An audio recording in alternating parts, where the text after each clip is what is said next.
वो गहरी सोच में डूबे हुए थे। उन्हें समझ आ गया था कि मुंजा किस तरह गांव में प्रकट हुआ, लेकिन उन्हें ये समझ नहीं आ रहा था कि मुंजा का उद्देश्य क्या है। धीरे धीरे रात होने लगी। गांव की सड़कों पर सन्नाटा छाने लगा। जंगल से भेड़ियों की रोने की आवाजें आने लगी। लोगों ने अपने घर के दरवाजे खिड़कियां बंद कर ली थी। मुंजा का खौफ पूरे गांव पर दिखाई दे रहा था। राम शास्त्री पंत खटिया पर सो रहे थे। मध्य रात्रि का समय था। बाहर से हवा का तेज झोंका घर में घुस आया और दीवार पर लटकी लालटेन एक ही बार में बुझ गई।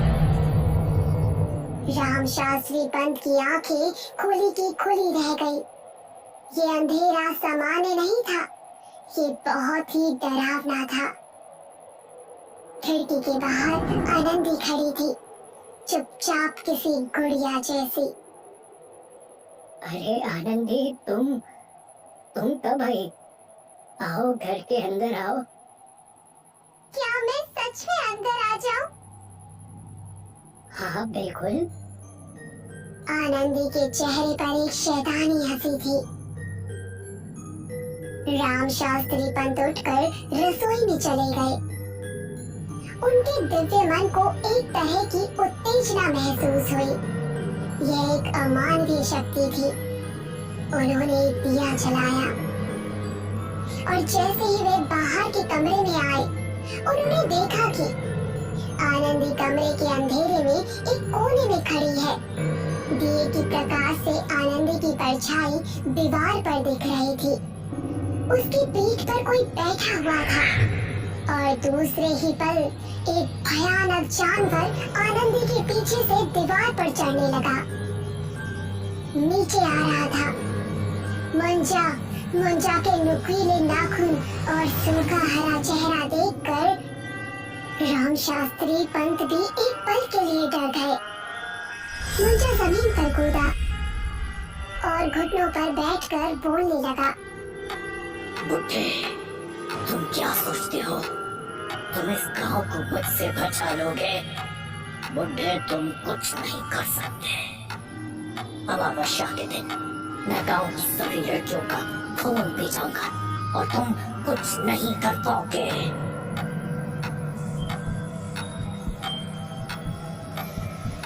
मुंजा किसी बंदर की तरह उछलते हुए राम शास्त्री पंत के पास आया। मरने के लिए तैयार हो जाओ बुड्ढे। एक नुकीले नाखून के पंजे का वार पंत की गर्दन पर हुआ। खून चारों तरफ बिखर गया। राम शास्त्री पंत जमीन पर गिर पड़े। उनकी आंखों के सामने अंधेरा सा छा गया। मौत उनके सामने थी, लेकिन तभी उनके अंतर्मन से कुछ शब्द उन्हें सुनाई दिए। अभी मरना नहीं है, अभी मरना नहीं है, अभी मरना नहीं है। गांव को बचाना है, गांव को बचाना है। मुंजा धीरे धीरे करीब आ रहा था। राम शास्त्री पंत ने मुंजा से बचने के लिए एक मंत्र का जाप शुरू किया। वह काल भैरव का मंत्र था। मन की सारी शक्ति एक बिंदु पर केंद्रित हो गई। उनके चारों ओर आध्यात्मिक शक्ति की एक अदृश्य आभा बन रही थी। वह शक्ति मुंजा को पीछे हटाने के लिए पर्याप्त थी, लेकिन उसे हराने के लिए नहीं, क्योंकि मुंजा एक ब्रह्म राक्षस का प्रकार है। मुंजा बिजली गिरने की वजह से पीछे हट गया और भागकर चला गया। अगले दिन राम शास्त्री पंत को समझ नहीं आया कि क्या करे और क्या ना करे। अंततः वे अपने गुरु से मिले और घटित सारी घटनाएं क्रम से उन्हें बताई। गुरुजी ने उन्हें दिशा भेदक विद्या अवगत करने की सलाह दी।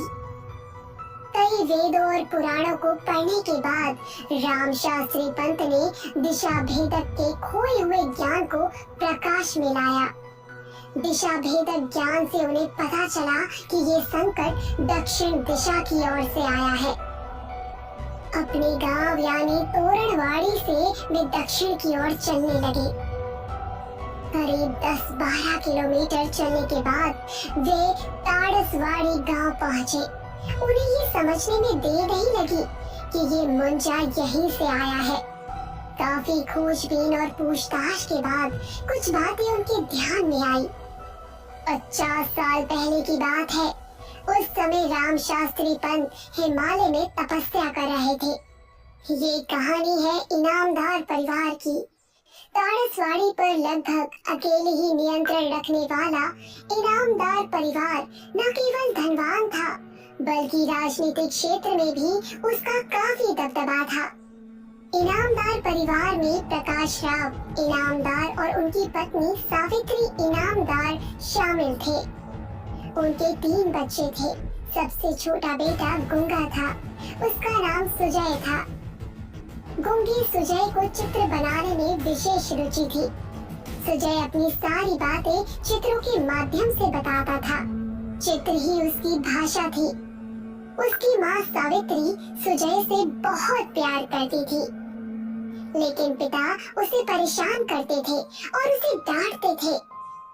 गुंगे सुजय को कभी पिता का प्यार नहीं मिला। भाईचारा, पितृ प्रेम, सामाजिक प्रेम कभी उसके भाग्य में नहीं आया। उसकी कालिका नाम की एक प्रेमिका थी जो उससे चित्रों के माध्यम से बात करती थी। बाद में कालिका के बाल विवाह के बाद सुजय को अकेलापन महसूस होने लगा। वो काफी अकेला हो गया।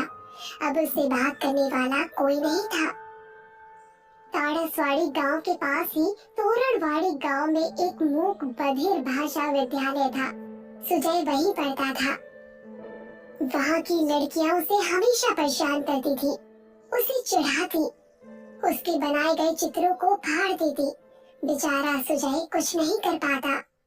12 वर्ष की आयु में उसने मुंडन होने के 12वें दिन एक कुएं में कूदकर आत्महत्या कर ली। मृत्यु के समय कालिके के दूर चले जाने पर, समाज के प्रेम से विमुख हो जाने पर तथा पिता का प्रेम न मिलने के कारण वे अत्यधिक क्रोध और आक्रोश से भर गया था।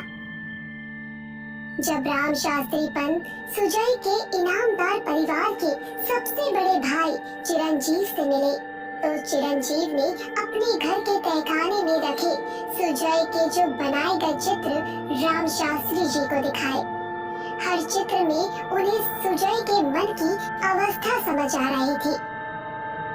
एक चित्र में एक माँ और पिता, उनके 2 बच्चे एक साथ बैठे थे, जबकि उनका तीसरा बच्चा कुछ दूरी पर जमीन पर अकेला बैठा था। एक अन्य चित्र में छोटी लड़की और एक लड़के को हाथ में हाथ डाले चलते हुए दिखाया गया था। उस चित्र में सुजय और कालिका के बीच का प्रेम दिखाया गया था। तीसरे चित्र में आसमान में उड़ता हुआ एक पंछियों का झुंड और दूर उड़ रहा एक अकेला पंछी बनाया गया था, जो कि सुजय का अकेलापन दिखा रहा था। चौथे चित्र में एक लड़का और रोती हुई लड़की की शादी को दर्शाया गया था। वो कालिका की शादी का चित्र था। सुजय ने ये चित्र शायद शादी के कुछ समय बाद ही बनाया होगा। 5वें चित्र में एक लड़का बनाया था जो लोगों के पैरों तले कुचला जा रहा था। ये चित्र सुजय की सामाजिक स्थिति को दर्शा रहा था। छठे चित्र में एक लड़के को लड़कियों को मारते हुए दिखाया गया था। सुजय के मन का गुस्सा इस चित्र में साफ साफ दिखाई दे रहा था। चिरंजीव ने बताया कि सुजय ने आत्महत्या करने के बाद उसके शव को गांव वालों ने जंगल में दफना दिया। हिंदू धर्म में बच्चों के शव को जलाया नहीं जाता और समय बीतने के बाद वहाँ एक पीपल का पेड़ उगने लगा। तहखाने में इन सभी चित्रों को देखकर राम शास्त्री पंत को सुजय की समग्र कहानी समझ में आ गई। बाद में सुजय मुंजा बन गया और उस पीपल वृक्ष पर भटकता रहा। आनंदी की पेंटिंग के माध्यम से उसे आनंदी को नियंत्रित करने का तरीका मिल गया। अब उसका क्रोध और गुस्सा तोरणवाड़ी पर बरसने लगा था। चित्र ही उसका माध्यम था जिससे वो पीपल का पेड़ छोड़कर आनंदी के साथ गांव में आ गया था। और अब एक ब्रह्म राक्षस होने की वजह से उसमें असीमित शक्तियां आ गई थी और उनमें से सबसे भयानक शक्ति अब वो बोल सकता था। अमावस्या आते ही राम शास्त्री पंत ने सारी व्यवस्था कर दी। वे जानते थे कि सुजय का मुंजा किसी को माफ नहीं करेगा। उसके लिए उन्होंने सारी व्यवस्थाएं की। वे पीपल वृक्ष के नीचे हवन, तेल, घी, फूल, अनाज और एक थैला लाए थे। अमावस्या की रात होते ही मुंजा आनंदी के शरीर को उठाकर अपने साथ ले जाने वाला था, लेकिन उससे पहले वो पूरे गांव में खून की नदियां बहाने वाला था। गांव अष्ट मंत्री धागे से अभिमंत्रित था, इसलिए मुंजा उसमें फंस गया था। विधि के समय आनंदी किसी कठपुतली जैसे चलकर राम शास्त्री पंत के सामने आई और थोड़ी ही देर में उसके पीठ पर लटके मुंजा ने अपना सर बाहर निकाला। वो हंस रहा था, गुस्से से चिल्ला रहा था। आनंदी के हाथ पकड़कर उसने आनंदी का चेहरा नोच लिया। आनंदी के चेहरे से खून टपकने लगा। मुंजा ने जीभ से वो खून चखा और बड़ी तृप्ति से बोला, सनकी बुड्ढे, मेरे रास्ते में मत आ, वरना अंजाम बुरा होगा। इधर राम शास्त्री पंत ने अपने थैले से सुजय ने बनाए चित्र निकाले और मंत्र जाप करके चित्रों को अभिमंत्रित कर दिया। मुंजा का ध्यान उन चित्रों पर जैसे ही गया, वो चित्रों की तरफ खींचने लगा। नहीं नहीं, आ, आ, आ। मुंजा चित्रों में कैद हो गया। किसी पागल बंदर जैसे वो एक चित्र से दूसरे चित्र में कूद रहा था, बाहर निकलने की पूरी कोशिश कर रहा था, पर उसकी हर कोशिश नाकामयाब हो रही थी। नहीं नहीं, मुझे बाहर निकालो, निकालो। मैं ये गांव नहीं छोड़ूंगा। इन लोगों ने मुझे बहुत दुख दिया है। गांव की लड़कियां मुझे हमेशा परेशान करती रही है। उनका अंत करके ही मैं जाऊंगा। माना कि तुम्हारे साथ अन्याय हुआ है, लेकिन किसी की जान लेना इस अन्याय के लिए बहुत बड़ी सजा है। मरने के बाद भी तुम कई वर्षों तक भटकते रहे हो। अब आराम करने का समय आ गया है बच्चे। डरो मत, मैं तुम्हारे साथ हूँ। अब तुम्हें आजाद करने का समय आ गया है। जीवन में तुम्हारे साथ अन्याय हुआ है, लेकिन मृत्यु के बाद तुम्हें मुक्ति मिलेगी। इतना कहकर राम शास्त्री पंत ने चित्रों को पवित्र अग्नि में डाल दिया। धीरे धीरे कागज जलने लगे और चित्रों में कैद मुंजा की आत्मा अग्नि के पवित्र धुएं के साथ आसमान में विलुप्त हो गई। मुंजा मुक्त हो गया था। शायद राम शास्त्री पंत के हृदय में सुजय के लिए करुणा जगी। एक बच्चा जो जीवन भर प्यार के लिए तरसा, उसको उन्होंने अपने प्यार भरे शब्दों से विश्वास दिलाया और बिना किसी हानि या कष्ट